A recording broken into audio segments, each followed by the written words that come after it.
The realms of day and night, two different words coming from two opposite poles, mingled during this time.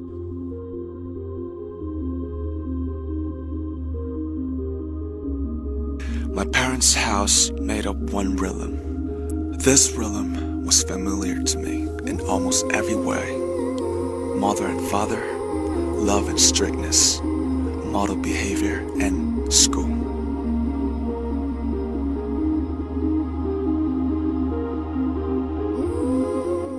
It was the first fissure in the columns that had upheld my childhood, which every individual must destroy before he can become himself.